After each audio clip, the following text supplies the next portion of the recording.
Chances are, if you clicked on this video, you probably know who George Washington is. And while you might know him, you might not really appreciate how unique his life was. It's probably been drilled into you from school to university and pretty much everywhere how important Washington is. And that can be desensitizing a little bit. So I really want to take this chance on this platform to explain to you why George Washington might not only be the most influential American, but the weirdest and most interesting American that has ever lived. Let me just start off by saying, if you don't believe me, here's chapter 1. Accidentally starting a war with the French, which actually kind of became a world war at the time. I am not kidding. For those of you that don't know, Washington actually got his start fighting for the British, back when the 13 colonies were just that, British colonies. Now, his first mission in his early 20s was to go and get some French soldiers off what was claimed as British land. And how did that go? Not great. When Washington got there, something went wrong and essentially an ambush took place and 10 French soldiers were disbanded, to put it politely. And this didn't really end well for him. Eventually he surrenders to the French at another point. That's where Fort Necessity comes from, such and such, blah, blah, blah. And Washington, before the age of 25, has already resigned in disgrace because of how he handled himself in this situation. By the time he was my age, not even my age, younger than me, he had already led and then been subsequently completely kicked out of a military unit because of his relative speaking at the time incompetence. Not one to really let his honor be tarnished for so long, he then took place in the Battle of... He took place in that battle right there. And he had dysentery. After the commander of British forces was shot and promptly on the battlefield, Washington took over despite the fact he was sick beyond all belief. We are talking something I can't mention, running down your legs on a horse, barely functioning. He led a tactical retreat. Although it was a complete defeat, him taking over in the situation he was in kind of completely redeemed his entire career and got him back onto a good standing. He subsequently got back and was given control of all of Virginia's forces. All of them. Hey, Washington, how did that battle over there go? Yeah, so the commander got shot, I took over and we organized a retreat and I got away, but we did lose. Damn, that's crazy. You want to be in charge of Virginia? Huh? Anyway, the war comes to an end. He doesn't see too much battle there. The French and Indian War is over, or as you guys might call it, the 7 Years' War, if you don't live in the United States. It all comes to a conclusion, and let's just say that in colonial America, some stuff started to happen over the next couple of years. Stamps, intolerable. Something to do with tea. I don't know. Hopefully it was a pleasant tea party, whatever it was.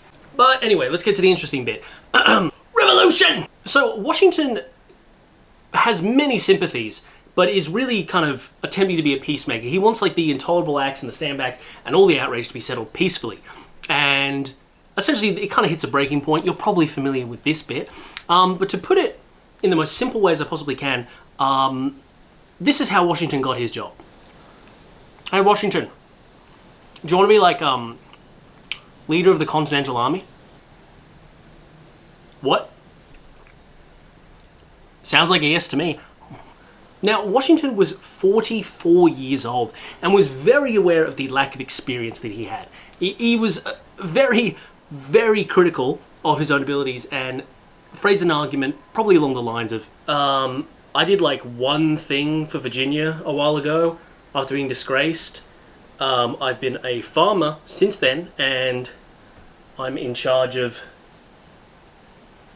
everything now. But to Washington's credit, he really did exactly what the American nation, or what would be the American nation, really needed of him.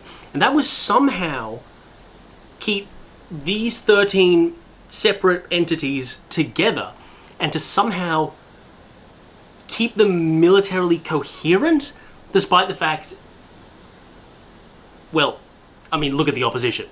One thing you might have heard is that Washington actually lost more battles than he won.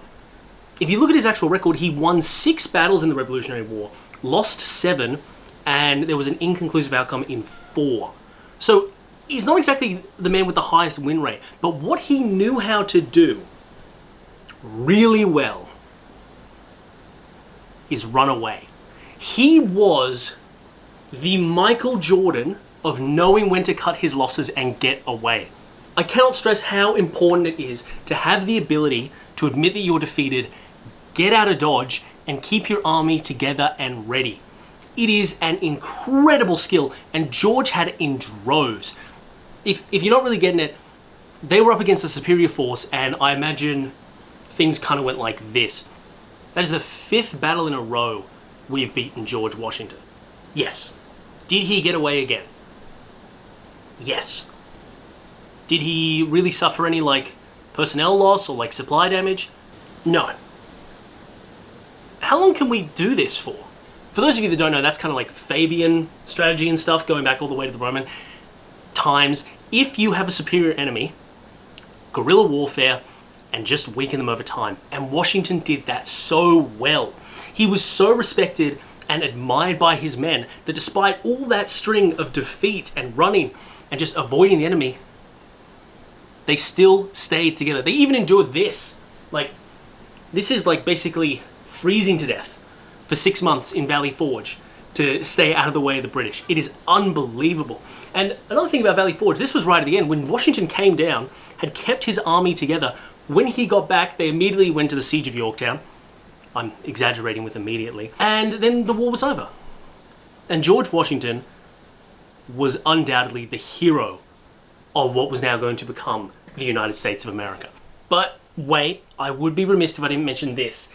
This is crazy. This is actually an insane strategy if you think about it. This is Washington crossing a river that the opposition being British mercenaries, which are actually German, but that's for another video, and them crossing the morning of December 26th.